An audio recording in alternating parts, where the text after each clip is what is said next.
Here are the top 3 steps to conduct effective succession planning. Number 1, identify key roles and talent.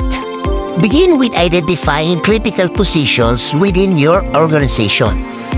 These are typically roles that have a significant impact on the organization's success and require specialized skills or knowledge. Number 2, develop and nurture talent. Provide opportunities for training, mentoring, and stretch assignments that expose them to different aspects of the organization and help them build the necessary capabilities. And last, continuously evaluate and adjust. Be prepared to adapt succession plans based on changes in the organization's strategy, business environment, or talent landscape.